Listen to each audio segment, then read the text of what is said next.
अस्सलाम वालेकुम। आज हम बनाएंगे पिकल अचार, और वो किसी सब्जी से नहीं बनेगा, ना किसी फ्रूट का बनेगा, बल्कि गोश्त का बनेगा। वो आपकी मर्जी, आप चिकन लें, बीफ लें या मटन लें। यहाँ पे मैंने बीफ ले लिया। उसके लिए सबसे पहले हमें चाहिए लहसुन, अदरक, मस्टर्ड सीड्स, नमक है।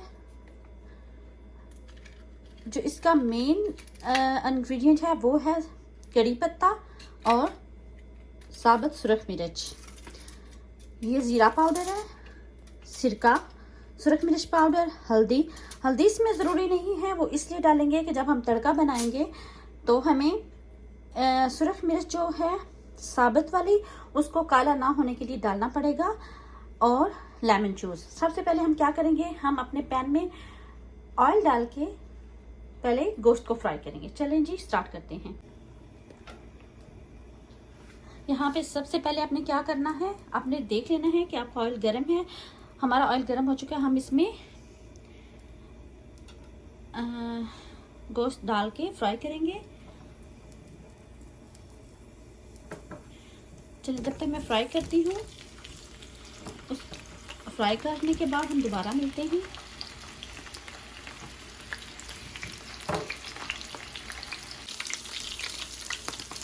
और फ्रेंड्स, आपने सबसे पहले करना ये है कि इस गोश्त को नमक डाल के अच्छी तरह से बॉईल कर लेना है। मैंने बहुत अच्छी तरीके से बॉईल किया।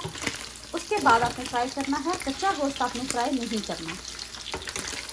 और इसके साथ ही हम जो सुरख मिर्चें थी साबुत वाली, इनको हम काट देंगे और इनके बीज निकाल लेंगे। चलिए, सबसे पहले आप क्या करेंगे, आप कड़ी पत्ता डालेंगे। ऑयल मैं वही यूज़ कर रही हूँ जिसमें मैंने फ्राई किया, गोश्त फ्राई किया। उसके बाद इसमें जाएंगे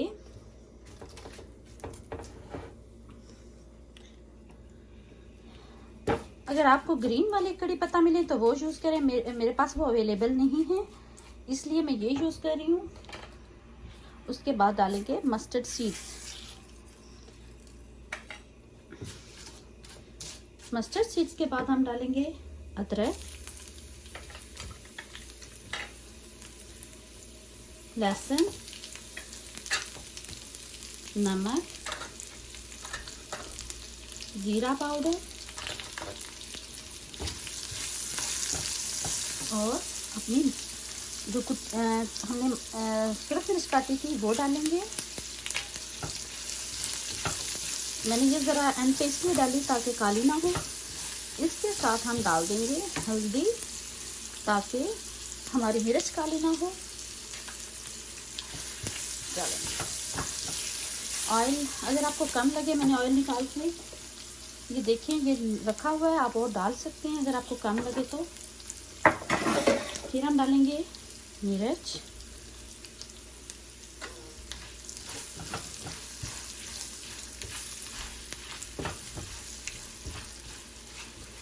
और गोश्त डाल के भून देंगे। अच्छी तरह भूनने के बाद, ये हैदराबादी अचार है इसलिए इसके स्पाइसेस ज़्यादा होंगे, इसीलिए इसका नाम हैदराबादी अचार है।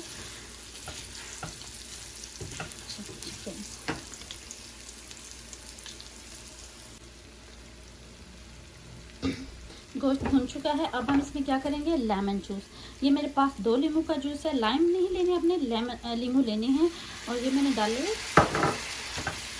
जो लेमन होते हैं वो अपने जूस करने, लाइम नहीं करने। अब इसको अच्छी तरह से ड्राई करेंगे। ड्राई करने के बाद हम इसमें फिर थोड़ा सा सिरका ऐड करेंगे और हमारा अचार रेडी है। चलिए, मिलते हैं 10 मिनट के बाद। इतने में मैं इसको ड्राई कर लूँ। ये लेमन जूस तकरीबन इसमें ड्राई हो चुका है। अब हम इसमें डालेंगे सिरका। अच्छा फ्रेंड, आपके साथ एक और बात शेयर करना चाहूँगी कि ये स्पेशली एक मेरी सिस्टर हैं इंडिया से, उन्होंने मुझे बताया था और उन्होंने ही मुझे इसकी रेसिपी सेंड की और उसी के थ्रू मैंने बनाया। जब वो वीडियो देखेंगी तो बहुत खुश होंगी और मुझे यकीन है कि आपको पसंद आएगा। थोड़ी देर भूनने के बाद हम इसको जार में डालेंगे। अच्छा, एक और बात,